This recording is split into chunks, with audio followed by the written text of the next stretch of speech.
Good evening dear student, कैसे हैं आप सब लोग। एक बार फिर से आप सभी का हेल्प चैनल के ऊपर स्वागत है। लास्ट क्लास के अंदर हम लोगों ने हार्ट के बारे में कुछ पॉइंट डिस्कस किए थे। आज फिर से हमारा वही टॉपिक रहेगा हार्ट, जिसके अंदर हम हार्ट की शेप देखने वाले हैं, हार्ट की लेंथ देखने वाले हैं, हार्ट की विड्थ देखने वाले हैं, हार्ट के ऊपर पार्ट को क्या बोलते हैं, हार्ट का जो लोअर पोर्शन होता है उसको क्या बोलते हैं हम लोग, ये सब हम यहाँ पे देखने वाले हैं आज। इसके पहले एक बार जो पहले का हमने पढ़ा था लास्ट क्लास के अंदर, जो हमने पढ़ा था उसको हम रिवाइज कर लेते हैं। हमने पढ़ा था हार्ट होता क्या है, हार्ट की डेफिनेशन पढ़ी थी। जो डेफिनेशन ये थी हमारी कि heart is a hollow muscular organ जो कि मिडल मीडियास्टाइनम के अंदर सिचुएटेड रहता है।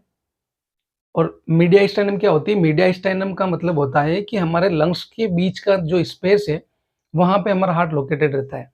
हार्ट का वेट कितना था? 300 ग्राम मेल के अंदर था और 250 ग्राम फीमेल के अंदर था। कितनी वॉल थी हार्ट के अंदर? 3 वॉल थी हमारे पास में। सबसे आउटर मोस्ट जो लेयर थी वो थी हमारी पेरिकार्डियम, मिडल जो थी वो थी मायोकार्डियम और इनर जो थी वो थी एंडोकार्डियम। ठीक है, आज हम बात करते हैं आज की क्लास के अंदर कि हार्ट की शेप कैसी होती है। देखिए यहाँ पे मैंने लिखा हुआ है फिस्ट क्लोज, मतलब कि हमारी जो फिस्ट होती है, अगर इसको हम क्लोज करके, जो मुट्ठी होती है हमारी, हम उसको क्लोज करके अगर यहाँ पे इसको रखेंगे इस तरीके से, ठीक है, ये लोकेशन देख पा रहे होंगे आप, तो एग्जैक्ट हमारे हार्ट की लोकेशन यही होती है बॉडी के अंदर। जो हमारा थोरेसिक केज जो होता है या फिर लंग्स के बीच में हमारा जो हार्ट प्रेजेंट रहता है, यहाँ इस लोकेशन के अंदर, इस लोकेशन के अंदर आपका हार्ट जो होता है वो प्रेजेंट रहता है। ठीक है, अब हम बात करते हैं हार्ट की जो लेंथ और विड्थ होती है वो कितनी होती है। हार्ट की जो लेंथ होती है वो होती है 12 सेंटीमीटर और विड्थ जो होती है वो होती है 9 सेंटीमीटर। देखिए एक चीज आप यहाँ पे ध्यान रखना कि अगर मैं अपनी मुट्ठी को ऐसे बंद करके और यहाँ पे ऐसे रखता हूँ इसको, तो हार्ट का जो ऊपर वाला पोर्शन होगा उसको अपन बेस बोलते हैं। ये चीज आप हमेशा ध्यान रखना, हार्ट का जो ऊपर वाला पोर्शन होता है उसको अपन बेस बोलते हैं, और ये वाला जो पोर्शन है इसको तो हमने बेस बोल दिया, और नीचे वाला जो पोर्शन है इसको बोलते हैं अपन एपेक्स। क्या बोलते हैं इसको अपन? एपेक्स। अब क्वेश्चन ये बनता है यहाँ पे कि एपेक्स वाला जो पोर्शन होता है हार्ट का वो कहाँ पे होता है एग्जैक्ट? हम पढ़ते हैं ना इंटरकोस्टल स्पेस, जो इंटरकोस्टल स्पेस पढ़ते हैं, यहाँ पे हमारे हार्ट का जो अपेक्स वाला पोर्शन होता है, मतलब कि हार्ट का जो नीचे वाला पोर्शन होता है, वो उसकी लोकेशन क्या होती है? तो अपेक्स वाला जो पोर्शन होता है वो होता है हमारा फिफ्थ इंटरकोस्टल स्पेस के अंदर। ये आप ध्यान रखना, कहाँ पे होता है? जो हमारा फिफ्थ इंटरकोस्टल स्पेस होता है वहां पे हमारा हार्ट का जो अपेक्स वाला पोर्शन होता है वो पाया जाता है, और यहीं पे हमारी एपिकल पल्स भी पाई जाती है। यह याद रखना आप लोग, ठीक है। अगर मैं एक अडल्ट की बात करूं और ये पूछूं आपसे कि अडल्ट के अंदर हम एपिकल पल्स कहाँ पे चेक करते हैं, एपाइकल पल्स, तो एपाइकल पल्स जो होती है वो फिफ्थ इंटरकोस्टल स्पेस में हम चेक करते हैं, लेफ्ट साइड के अंदर। ठीक है, और वही अगर हम वही बात करें हम चाइल्ड के अंदर, कि हम चाइल्ड के अंदर एपाइकल पल्स जो होती है वो कहाँ फेल्ड करते हैं, तो चाइल्ड के अंदर जो स्पेस होगा हमारा इंटरकोस्टल स्पेस वो चेंज हो जाएगा और वो फिफ्थ की जगह वहां पे फोर्थ आ जाएगा। ये आप ध्यान रखना, ठीक है। चाइल्ड के अंदर फोर्थ इंटरकोस्टल स्पेस के अंदर, और एक अडल्ट के अंदर फिफ्थ इंटरकोस्टल स्पेस के अंदर हम लोग एपिकल पल्स जो होती है वो चेक करते हैं। ये आप लोग थोड़ा ध्यान रखना, ठीक है। अब हम आगे बात करते हैं कि कल हमने पढ़ा था कि हार्ट के अंदर 3 वॉल होती है। हमारा जो हार्ट होता है वो 3 वॉल से मिलकर बना होता है। आउटर मोस्ट जो वॉल होती है हमारी वो होती है आपकी पेरिकार्डियम, मिडल जो होती है वो होती है मायोकार्डियम, और इनर जो होती है, जो ब्लड के कांटेक्ट में रहती है, जो वाल्व के कांटेक्ट में रहती है, वो होती है हमारी एंडोकार्डियम। ठीक है, तो हार्ट की वॉल कितने टाइप की होती है? 3 टाइप की होती है। टाइप नहीं, सॉरी, कितनी वॉल होती है? 3 वॉल होती है। एक होती है आपकी पेरिकार्डियम, एक होती है आपकी मायोकार्डियम, और एक होती है आपकी एंडोकार्डियम। ये 3 वॉल हमें हार्ट के अंदर देखने को मिलती है। अगर मैं सबसे आउटर मोस्ट की बात, ये होती है आपकी सबसे आउटर मोस्ट वॉल होती है, ये मिडल होती है, और ये होती है आपकी सबसे इनर मोस्ट वॉल जो कि आपके ब्लड के कांटेक्ट में रहती है, और आपके जो वाल्व होते हैं, जो मैकेनिकल वाल्व होते हैं, उनके कांटेक्ट में रहती है आपकी एंडोकार्डियम वॉल। ठीक है, अब ये जो आपकी पेरिकार्डियम जो वॉल है, देखिए आपने कई बार सुना होगा कि पेरिकार्डियम वॉल होती है, इसके ऊपर एक और वॉल होती है, एपिकार्डियम होती है, ठीक है। तो एक्चुअली वो टाइप होता है आपका, जो पेरिकार्डियम जो वॉल होती है उसके टाइप होते हैं, ठीक है। जैसे ये जो पेरिकार्डियम है ये दो पार्ट के अंदर डिवाइड होती है। एक होती है आपकी फिब्रस फिब्रस पेरिकार्डियम, और एक होती है आपकी सीरस पेरिकार्डियम। ये दो टाइप की वॉल होती है। जो हमारी पेरिकार्डियम जो होती है इसके अंदर एक फिब्रस लेयर आती है, एक सीरस लेयर आती है। वापिस ये जो सीरस पेरिकार्डियम हमारी ये वापिस दो में डिवाइड हो जाती है। एक होती है पेराइटल के अंदर और एक होती है विसरल के अंदर, ठीक है। अब एग्जाम्पल वापिस समझा देता हूं मैं आपको। देखिए, जैसे मान लीजिए कि ये हमारी हार्ट की आउटर मोस्ट वॉल है जिसका नाम है पेरिकार्डियम। अब ये पेरिकार्डियम जो है ये वापस दो लेयर से मिलकर बनी है। एक होगी आपकी इसके आउटर मोस्ट, अगर मैं ऐसे बनाऊं, दो लेयर ऐसे बना दूं, वापस एक और ऐसे बना दूं मैं, ठीक है। और एक ये हो गई आपकी, तो ये जो आउटर लेयर हो गई ये कौन सी होगी आपकी, ये होगी आपकी फिब्रस लेयर, ठीक है। और ये जो इनर है ये कौन सी होगी आपकी, ये होगी सीरस मेम्ब्रेन। हम ये पेरिकार्डियम की बात कर रहे हैं, ठीक है। और ये जो सीरस पेरिकार्डियम ये वापस दो के अंदर डिवाइड हो जाएगी। एक हो जाएगी आपकी पेराइटल और एक कौन सी हो जाएगी आपकी विसरल। ये वापस दो के अंदर डिवाइड हो जाती है, फिर दो लेयर से मिलके बनी होती है आपकी जो पेरिकार्डियम होती है वो उसके अंदर, ठीक है। समझ में आया। सबसे आउटर मोस्ट लेयर है। अब इसका काम क्या होता है, देखिए हम सबको पता है कि हमारा हार्ट जो होता है इसका काम क्या होता है, इसका काम होता है ब्लड को पंप करना। क्या करना, ब्लड को पंप करना, ठीक है। तो अब हमारा हार्ट जो होता है वो 24 आवर जो होता है वो ब्लड को पंप करता रहता है। तो अगर 24 आवर हमारा हार्ट ब्लड को पंप कर रहा है तो कहीं वो अपनी पोजीशन चेंज ना कर ले, पोजीशन से हिल ना जाए। तो पोजीशन बनाए रखने के लिए हार्ट की जो लेयर रेस्पॉन्सिबल होती है, जो वॉल रेस्पॉन्सिबल होती है, वो होती है हमारी पेरिकार्डियम।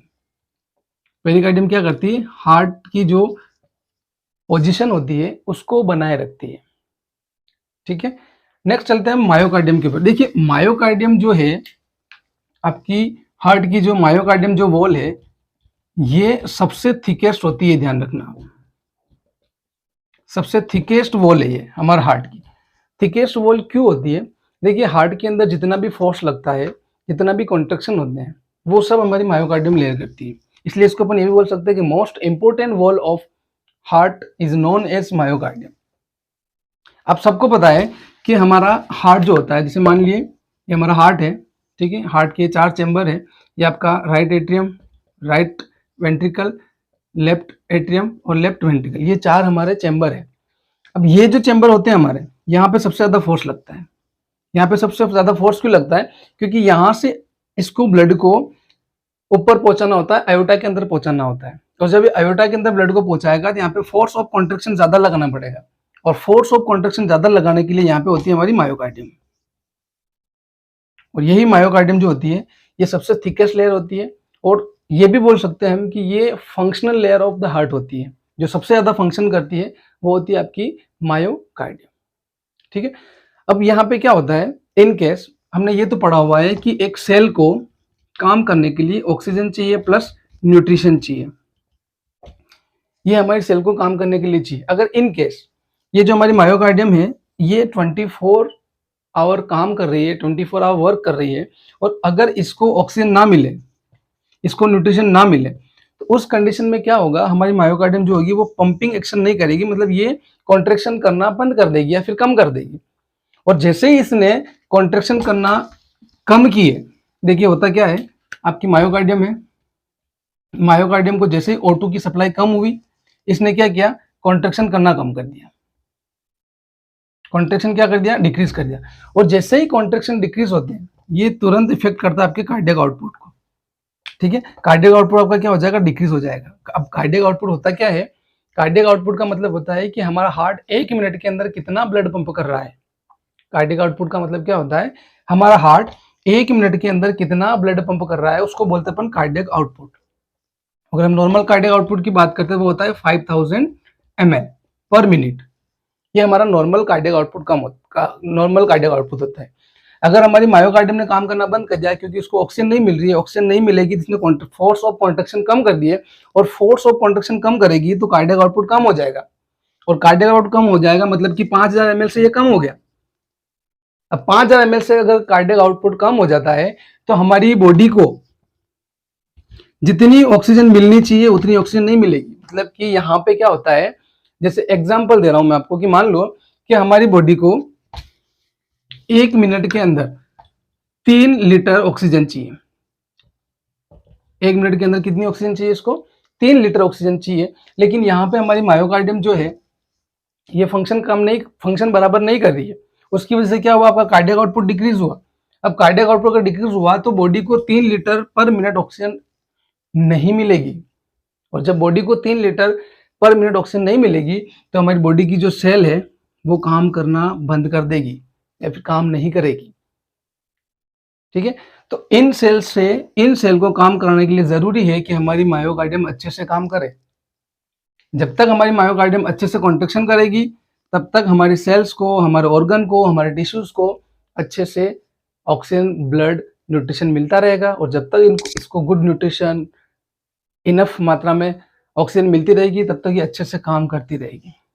ठीक है, तो होता क्या है, बॉडी की जो डिमांड होती है, ठीक है, बॉडी की डिमांड और सप्लाई, इन दोनों के बीच में मैनेजमेंट होना बहुत जरूरी है। इन दोनों के बीच में कॉम्बिनेशन होना, इन दोनों के बीच में एक तालमेल होना बहुत जरूरी है। अगर आपकी बॉडी की डिमांड बढ़ रही है तो आपकी सप्लाई भी बढ़नी जरूरी है। अगर डिमांड बढ़ गई और सप्लाई नहीं बढ़ी तो बॉडी के अंदर ऑक्सीजन की कमी हो जाएगी, और जैसे ही बॉडी के अंदर ऑक्सीजन की कमी हो गई, आपके टिश्यूज, आपकी सेल जो होती है वो काम नहीं करेगी, और अगर वो काम नहीं करेगी तो आपको फिर थकान लगने लग जाएगी, आप फटीग हो जाओगे। क्लियर यहां तक? ठीक है, तो इसलिए हमारी जो मायोकार्डियम जो लेयर होती है ये हार्ट की सबसे इंपॉर्टेंट, सबसे फंक्शनल लेयर होती है, क्योंकि फोर्स ऑफ कॉन्ट्रैक्शन यही लगाती है। ठीक है, लास्ट लेयर होती है हमारी एंडोकार्डियम। लास्ट लेयर कौन सी होती है हमारी? एंडोकार्डियम। ठीक है, एंडोकार्डियम जो होती है ये इनर मोस्ट लेयर है, इनर मोस्ट लेयर है। ठीक है, ये आपके ब्लड के कांटेक्ट में रहती है, जो आपके वेंट्रिकल्स के अंदर, जो आपके एट्रियम के अंदर जो ब्लड भरा हुआ रहता है उनके कांटेक्ट में रहती है आपकी एंडोकार्डियम। ठीक है, और यही जो वॉल होती है, यही जो दीवार होती है, ये आपके जो वॉल्व होते हैं हार्ट के अंदर, चाहे आपके एवी वाल्व हो गए, मतलब एंट्रीवेंट्रिकुलर वाल्व हो गए, या फिर आपके सेमिलुनर वाल्व हो गए। ठीक है, उनको क्या करती है, उनकी लाइनिंग करती है। कौन सी है? आपकी एंडोकार्डियम। लेकिन तीनों में से जो मोस्ट इंपोर्टेंट लेयर होती है, जो वॉल होती है, वो कौन सी है? हमारी मायोकार्डियम। ये आप लोग ध्यान रखना। ठीक है, क्योंकि अगर मायोकार्डियम ने फंक्शन करना कम कर दिया, कॉन्ट्रैक्शन करना कम कर दिया, तो सीधा आपका स्ट्रोक वॉल्यूम कम होगा। स्ट्रोक वॉल्यूम अगर कम हुआ तो कार्डियक आउटपुट कम होगा, और कार्डियक आउटपुट अगर कम हुआ तो बॉडी के अंदर जो सप्लाई है, बॉडी और डिमांड और सप्लाई के बीच में जो एडजस्टमेंट है वो नहीं होगा, वो इम्बैलेंस हो जाएगा। और जैसे ही डिमांड बढ़ी, सप्लाई कम हुई, आपकी सेल ने काम करना बंद कर दिया, और जैसे ही सेल ने काम करना बंद कर दिया, ऑर्गन ने काम करना बंद कर दिया। और अगर ऑर्गन ने काम करना बंद कर दिया, सिस्टम काम नहीं करेगा, और सिस्टम काम नहीं करेगा, बॉडी कोई रेस्पॉन्स नहीं देगी। फॉर एग्जाम्पल, आपकी मायोकार्डियम है, ये कॉन्ट्रैक्शन करेगी तो आपका जो ब्लड है वो ब्लड आपकी बॉडी के अंदर सप्लाई होगा। ठीक है, अब हम एक सिस्टम का एग्जांपल लेते हैं, जैसे नर्वस सिस्टम। ठीक है, मायोकार्डियम कॉन्ट्रैक्शन करेगी, ब्लड को पंप करेगी, तब नर्वस सिस्टम को ब्लड मिलेगा, और जब ब्लड मिलेगा तो नर्वस सिस्टम को ऑक्सीजन मिलेगी, तो नर्वस सिस्टम को अदर न्यूट्रिएंट मिलेंगे, तो नर्वस सिस्टम को अदर सब्सटेंस मिलेंगे। ठीक है, अब मायोकार्डियम कॉन्ट्रैक्शन नहीं कर रही है, ब्लड को पंप नहीं कर रही है, नर्वस सिस्टम को ब्लड नहीं मिलेगा, मतलब नर्वस सिस्टम को ऑक्सीजन नहीं मिली, न्यूट्रिएंट नहीं मिली, मतलब कि नर्वस सिस्टम की सेल ने काम करना बंद कर दिया। अब नर्वस सिस्टम की सेल ने काम करना बंद कर दिया, मतलब confusion, coma, irritability, unconsciousness, headache, ये सब आपको देखने को मिलेगा। ठीक है, इसलिए हम बोल रहे थे कि मायोकार्डियम जो होती है वो एक फंक्शनल लेयर है हमारे हार्ट की, और सबसे इंपॉर्टेंट लेयर है, सबसे थिकेस्ट लेयर है। ठीक है, अब हमने ये भी पढ़ा है कि हमारे हार्ट की जो लेयर जो होती है, हर एक वॉल 4 लेयर से मिलकर बनी है। हर एक वॉल 4 लेयर से मिलकर बनी है। वो 4 लेयर कौन कौन सी वो भी सुन लिया। म्यूकोजा, म्यूकोजा, सब म्यूकोजा, मस्कुलरिस और सीरोसा। ये 4 लेयर जो होती है ये आपके हार्ट की जो वॉल होती है उनको बनाती है। ठीक है, तो हो गया ना हमारा होलो मस्कुलर ऑर्गन। हमने यही तो डेफिनेशन पढ़ी थी कि होलो मस्कुलर ऑर्गन क्या होता है, ऐसा ऑर्गन जिसकी हर एक वॉल 4 लेयर से मिलकर बनी है। मतलब ये 4 लेयर यहाँ पे प्रेजेंट है हमारे पास में, जिसके अंदर एंट्री होती है। एंट्री कहाँ पे है, हमारे राइट एट्रियम के अंदर एंट्री है। जहां पे एग्जिट होता है, एग्जिट कहाँ पे, हमारे लेफ्ट वेंट्रिकल के अंदर एग्जिट है। जिसके अंदर केविटी होती है, ये हमारे वेंट्रिकल्स ही क्या है, केविटी थे। ठीक है, और जो मसल से बना हुआ है, 3 मसल्स है हमारे पास में। मायोकार्डियम भी क्या है, एक मसल से बनी हुई बॉल है। ठीक है, तो इसलिए हमने बोला था कि हमारा हार्ट जो होता है वो एक होलो मस्कुलर ऑर्गन होता है। ये हो गई हमारी वॉल ऑफ हार्ट, जिनके अंदर सबसे इंपॉर्टेंट जो हमारी वॉल थी वो थी हमारी मायोकार्डियम। आ गया समझ में। नेक्स्ट हम बात करते हैं वाल्व ऑफ द हार्ट। हम वाल्व की डेफिनेशन पहले पढ़ चुके हैं कि वाल्व होते क्या है। वाल्व होते क्या है, हमने बोला था कि वाल्व एक ऐसी मैकेनिकल स्ट्रक्चर है जो क्या करते हैं, बैक फ्लो से प्रिवेंट करते हैं। ब्लड का जो बैक फ्लो होता है उससे हमें प्रिवेंट करते हैं। मतलब ब्लड का बैक फ्लो नहीं होने देते हैं। अगर एक बार ब्लड राइट एट्रियम से राइट वेंट्रिकल के अंदर आ गया तो वो वापस से बैक फ्लो नहीं होगा, मतलब वापस से वेंट्रिकल से वो एट्रियम के अंदर नहीं जाएगा। आइए इनका क्लासिफिकेशन देख लेते हैं अपन। ये क्लासिफिकेशन कितने टाइप का होता है। क्लासिफिकेशन हमने देखा था कि 2 टाइप के हमारे पास वॉल होते हैं। एक होते हैं हमारे पास में एवी वाल्व और एक होते हैं हमारे पास में सेमिलुनर वाल्व। ये 2 टाइप के हमारे पास वॉल थे। इसमें हमारे पास 2 टाइप के वॉल थे वापिस। एक था हमारा ट्राइकस्पिड और एक था हमारा बाइकस्पिड। यहाँ पे भी हमारे पास 2 टाइप के वॉल थे। एक था हमारे पास पल्मोनरी और एक था हमारे पास में आयोटिक वॉल। देखिए नाम से ही इन वॉल को याद रखना है, कोई इतनी बड़ी बात नहीं है, यहाँ पे रटने वाली कोई चीज नहीं है, सिंपल सा लॉजिक है। यहाँ पे पहले ही बोला था मैंने एवी वाल्व को याद रखने का तरीका। ऐसे वाल्व जो एट्रियम और वेंट्रिकल के बीच में प्रेजेंट होते हैं उनको हम एवी वाल्व बोलते हैं। कितने वाल्व होते हैं ऐसे, इससे 2 वाल्व होते हैं हमारे पास में, एक होता है ट्राइकस्पिड, एक होता है बाइकस्पिड। ठीक है, ऐसे वाल्व जो हमारे वेंट्रिकल्स और आर्टरीज के बीच में होते हैं उनको बोलते हैं हम सेमिलुनर वाल्व। ये भी कितने होते हैं, ये भी 2 होते हैं हमारे पास में, पल्मोनरी वाल्व और आयोटिक वाल्व। ठीक है, अब हम चलते हैं ट्राइकस्पिड वाल्व के ऊपर। ट्राइकस्पिड वाल्व जो होते हैं, देखिए ये आपके ट्राइकस्पिड वाल्व है।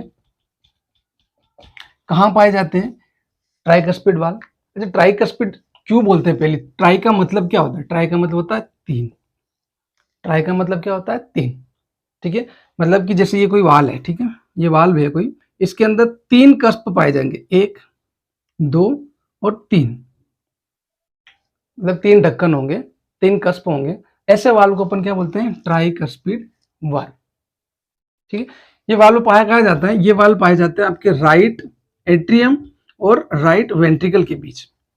यहां पाए जाते हैं आपके ट्राइकस्पिड वाल्व।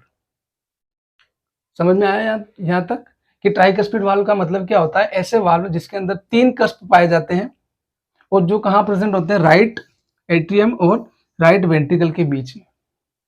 इनका काम क्या होता है, इनका काम ये होता है, जैसे मैं आपको बता देता हूं। मान लीजिए हम सिर्फ राइट ही पढ़ेंगे अभी। जैसे आपके ये हो गया आपका राइट एट्रियम, ये हो गया आपका राइट वेंट्रिकल। ठीक है, ये दोनों आपके चेंबर हो गए हार्ट के। अब जैसे यहाँ पे आपके 1, 2, 3 ये आपके पास में प्रेजेंट है ट्राइकस्पिड वाल्व। ठीक है, अब हम सबको पता है कि ब्लड जो मूव करता है इधर से इधर मूव करता है। ये नॉर्मल फिजियोलॉजी है हमारे हार्ट की कि राइट एट्रियम में से राइट वेंट्रिकल के अंदर ब्लड आना चाहिए। ठीक है, ये नॉर्मल फिजियोलॉजी है। अब जैसे ही राइट एट्रियम से राइट वेंट्रिकल के अंदर ब्लड आएगा, आपके जो ट्राइकस्पिड वाल्व होंगे, ये वाल्व कौन से आपके ट्राइकस्पिड वाल्व है, ये ट्राइकस्पिड वाल्व क्या हो जाएंगे, ओपन हो जाएंगे। ठीक है, अब वापस जैसे ही राइट एट्रियम से राइट वेंट्रिकल के अंदर ब्लड फिल हुआ, राइट वेंट्रिकल आपका पूरा भर गया, उसके तुरंत बाल क्या हो जाएंगे, ये वाल्व वापस क्लोज हो जाएंगे। वाल्व क्यों क्लोज हो जाएंगे ये, ताकि यहाँ पे जो ब्लड भरा हुआ है वो फिर से यहाँ पे नहीं जाए, यानी कि बैक फ्लो ना हो ब्लड का वापस, क्योंकि अगर बैक फ्लो हुआ तो वो एक अबनॉर्मल कंडीशन हो जाएगी। ठीक है, तो बैक फ्लो ना हो इसके लिए क्या हो जाते हैं, वाल्व क्या हो जाते हैं, क्लोज हो जाते हैं। अब क्या ये जो वाल्व होते हैं ये अपने आप क्लोज होते हैं, नहीं, यहाँ पे एक मसल्स पाई जाती हैं जिनका नाम होता है पेपिलरीज मसल्स। क्या नाम होता है मसल्स का, पेपिलरीज मसल्स। कितनी होती है यहाँ पे, ये 3 मसल्स पाई जाती है यहाँ पे। देखिए ये वाल है, इसमें कस्प कितने, 3 कस्प है, 2 3, इन 3 से याद रखना पेपिलरी मसल्स भी यहाँ पे 3 होगी। ये पेपिलरी मसल्स क्या करती है, इन वाल को ओपन और क्लोज करने में हेल्प करती है। इन केस अगर आपकी पेपिलरीज जो मसल्स है ये मसल्स काम करना अगर बंद कर दे या फिर इनके अंदर कुछ अबनॉर्मलिटी आ जाए तो क्या होगा कि आपके वाल ओपन क्लोज बराबर नहीं होंगे, और अगर ओपन क्लोज बराबर नहीं हुए तो आपका जो ब्लड है वो ब्लड जो होगा वो वन वे मूव नहीं कर पाएगा। मान लीजिए आपके वाल ओपन हो गए लेकिन पेपिलरी मसल्स में डिसफंक्शन होने, कुछ अबनॉर्मलिटी होने की वजह से वापस क्लोज ना हुए, तो क्या होगा, जैसे आपका राइट वेंट्रिकल पंप ब्लड को पंप करेगा, कॉन्ट्रैक्शन करेगा, वैसे ब्लड क्या होगा, आधा ब्लड आपका पल्मोनरी आर्टरी के अंदर चला जाएगा और आधा ब्लड वापस आपके राइट एट्रियम के अंदर चला जाएगा। तो जब हमारा राइट वेंट्रिकल ब्लड पंप करता है तो उस टाइम पे जरूरी है कि जो वाल्व है आपके ट्राइकस्पिड उनका क्लोज होना जरूरी है। अगर क्लोज ना हुए तो क्या होगा, आधा ब्लड आपका पल्मोनरी आर्टरी के अंदर चला जाएगा और आधा ब्लड आपका राइट एट्रियम में फिर से बैकफ्लो हो जाएगा। तो इसलिए यहाँ पे हमारे पास में पेपिलरीज मसल्स पाई जाती है, पेपिलरीज मसल्स पाई जाती है। पेपिलरी मसल्स क्या करती है, इन वॉल को ओपन और क्लोज करने का काम करती है। यहां तक समझ में आया, ठीक है। अब अगर मानिए कि आपके जो मैकेनिकल स्ट्रक्चर है, जो वाल्व है, हम ट्राइकस्पिड की वाल्व की बात करते हैं, ठीक है, अगर ये इन केस किसी वजह से खराब हो जाते हैं, डिसफंक्शनल हो जाते हैं, इनके अंदर कोई अबनॉर्मलिटी हो जाती है, तो क्या होगा, जो राइट एट्रियम से ब्लड राइट वेंट्रिकल के अंदर आ रहा था वो ब्लड आएगा, लेकिन जैसे ही फोर्स हुआ ये ब्लड वापस ऊपर चला जाएगा। ठीक है, या तो ये होगा, या फिर अगर आपके वाल्व ओपन ही नहीं हुए तो ब्लड आपका राइट एट्रियम से राइट वेंट्रिकल के अंदर आएगा ही नहीं। ये अबनॉर्मलिटी हमें देखने को मिल सकती है अगर हमारे वाल्व जो होते हैं वो खराब हो जाते हैं। फिर इनके अंदर में आगे सर्जरी करवानी पड़ती है, वाल्व रिप्लेसमेंट करवाना पड़ता है, ठीक है, वो अलग बात है। ठीक है, फिलहाल यहाँ पे इतना है कि अगर आपके वाल्व खराब हो जाते हैं तो ब्लड वापस से बैक फ्लो हो जाएगा, क्योंकि इनका काम ही था बैक फ्लो से प्रिवेंट करना। ठीक है, ये हो गए हमारे ट्राइकस्पिड वाल्व। नेक्स्ट है हमारे पास में बाइकस्पिड वाल्व। अब बाइकस्पिड वाल्व है तो यहाँ पे बाई लिखा हुआ आगे, तो हमें समझ जाना चाहिए बाई का मतलब क्या होगा, 2। ठीक है, मतलब ऐसा वाल्व जिसके अंदर 2 कस्प होंगे, जैसे ये है, ये हो गया, एक ये हो गया, एक ये हो गया, 2 कस्प हो गया, ऐसे वाल्व को अपन क्या बोलते हैं, बाइकस्पिड वाल्व। अब यहाँ पे पेपिलरी मसल कितनी होगी, वहां पे 3 कस्प थे तो 3 पेपिलरी मसल थी, यहाँ पे 2 पेपिलरी मसल होगी, 2 पेपिलरी मसल्स होगी। ठीक है, क्योंकि वहां पे 3 कस्प, तो 3 कस्प को एक साथ ओपन एक साथ क्लोज करना पड़ रहा था, इसलिए वहां पे 3 मसल्स थी। यहाँ पे 2 कस्प को एक साथ ओपन करना पड़ेगा, एक साथ क्लोज करना पड़ेगा, इसलिए यहाँ पे कितनी मसल्स होगी, 2 पेपिलरी मसल्स होगी। ठीक है, ओके। अब ये जो बाइकस्पिड वाल्व है इसका दूसरा नाम क्या है, इसका दूसरा नाम होता है मिट्रल वाल्व। क्या नाम है इसका, मिट्रल वाल्व। ये पाया जाता है आपका जो लेफ्ट एट्रियम होता है और जो लेफ्ट वेंट्रिकल होता है, इन दोनों के बीच में पाया जाता है आपका बाइकस्पिड वाल्व। ठीक है, अब देखिए अगर हम बात करें कि आपकी ट्राइकस्पिड और बाइकस्पिड वाल्व दोनों ओपन कब होते हैं, दोनों ओपन होते हैं जब आपके एट्रियम से ब्लड आता है वेंट्रिकल के अंदर, चाहे वो आपका राइट एट्रियम हो चाहे वो आपका लेफ्ट एट्रियम हो।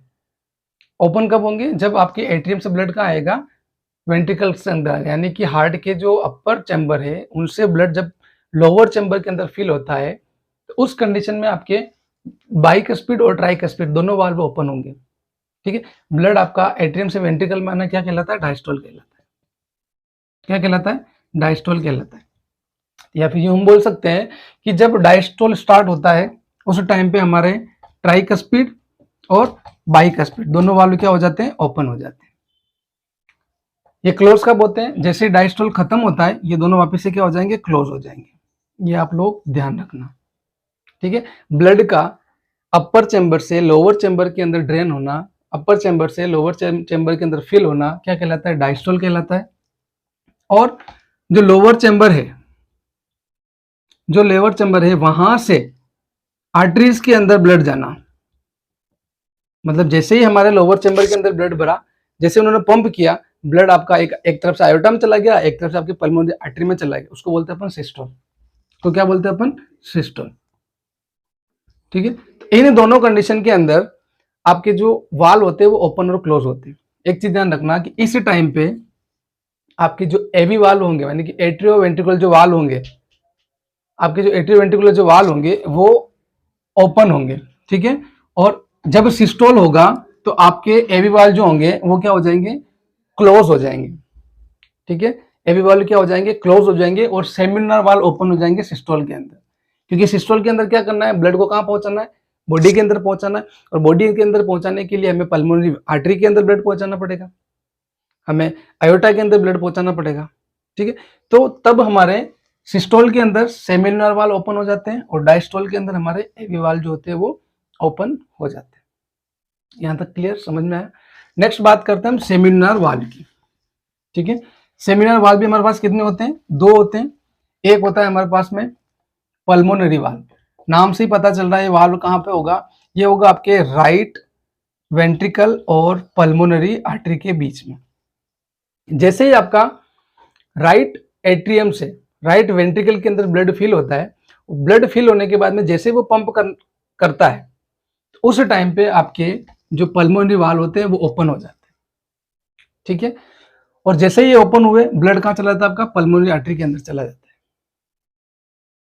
ठीक है। फिर आते हैं आयोटिक वाल्व के अंदर। आयोटिक वाल्व जो होते हैं ये कहाँ पाए जाते हैं, ये पाए जाते हैं आपके लेफ्ट वेंट्रिकल और आयोटा के बीच में। कहाँ पाए जाते हैं, लेफ्ट वेंट्रिकल और आयोटा के बीच में। जैसे आपके लेफ्ट वेंट्रिकल के अंदर ब्लड पंप हुआ, वैसे ही आपके आयोटिक वाल्व ओपन होंगे और ब्लड कहाँ जाएगा, आपका आयोटा के अंदर जाएगा, ठीक है। एक सिंपल तरीके से चारों वाल्व वापस देख लेते हैं अपन, चारों कब ओपन होते हैं कब क्लोज होते हैं। देखिए, एक तरफ लिखा हूं मैं एवी वाल्व जो आपको पता है, ठीक है। एक तरफ लिखा हूं मैं सेमिनर वाल्व। इधर आ जाएंगे आपके ट्राइकस्पिड और बाइकस्पिड, इधर आ जाएंगे आपके पल्मोनरी वाल्व और आयोटिक वाल्व, ठीक है। ये ओपन कब होंगे, ड्यूरिंग डायस्टोल। और डायस्टोल क्या होता है, मतलब जब ब्लड आपका दोनों जो एट्रियम है वहां से ब्लड दोनों वेंट्रिकल के अंदर जब फिल होगा तब डायस्टोल होगा, और दोनों वाल्व क्या हो जाएंगे, आपके ओपन हो जाएंगे, ठीक है।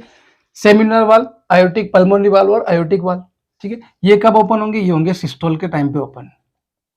सिस्टोल क्या होता है, सिस्टोल जब हमारा दोनों वेंट्रिकल पंप करते हैं, ब्लड जब आर्टरीज के अंदर, पल्मोनरी आर्टरी के अंदर जाता है, वो होता है हमारा सिस्टोल, ठीक है।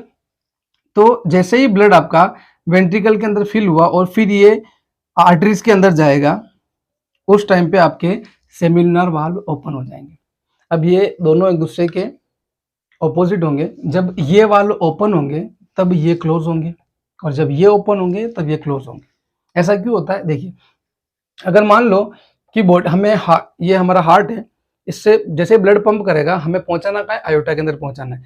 अगर हमारे एवी वाल्व के अगर ओपन हुए तो क्या होगा, जैसे पंप किया आधा ब्लड आयोटा के अंदर, आधा वापस एट्रियम के अंदर चला जाएगा। ऐसा ना हो इसलिए क्या होता है, एक टाइम पे ये ओपन होंगे, एक टाइम पे ये ओपन होंगे, ठीक है। ये दोनों एक दूसरे के अल्टरनेट चलते रहते हैं। यहां तक क्लियर हुआ, ठीक है। चलो,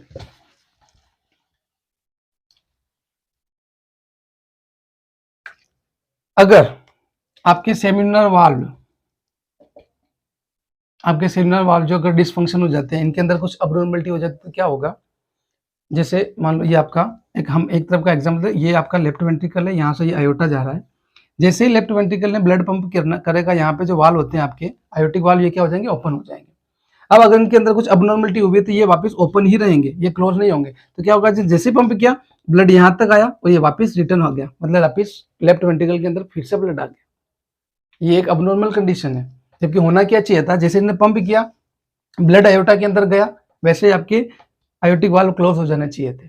लेकिन अगर अबनॉर्मलिटी होती है तो ये क्लोज नहीं होंगे, वो क्लोज नहीं होंगे तो ओपन रहेंगे, ओपन रहेंगे तो ब्लड वापस से ग्रेविटी फोर्स के हिसाब से वापस कहाँ जाएगा, आपका लेफ्ट वेंट्रिकल के अंदर आ जाएगा, और लेफ्ट वेंट्रिकल के अंदर प्रेशर क्या हो जाएगा, आपका बढ़ जाएगा। यहाँ तक समझ में आया? ठीक है। वाल्व कितने टाइप के होते हैं? 2 टाइप के वाल्व होते हैं, एक होते हैं एवी वाल्व, एक होते हैं सेमिलुनर वाल्व। सेमिलुनर वाल्व कितने टाइप के होते हैं? 2 टाइप के होते हैं, पल्मोनरी और आयोटिक वाल्व। एवी वाल्व कितने टाइप के होते हैं? ये भी 2 टाइप के होते हैं, एक ट्राइकस्पिड वाल्व और एक होता है बाइकस्पिड वाल्व। ठीक है। जब एवी वाल्व ओपन होंगे तब सेमिलुनर क्लोज होंगे, और जब सेमिलुनर ओपन होंगे तब एवी वाल्व जो होंगे वो क्या होंगे, ओपन रहेंगे। ठीक है। तो आज की क्लास हमारी यहीं तक होती है। कल हम हार्ट का दूसरा टॉपिक लेंगे।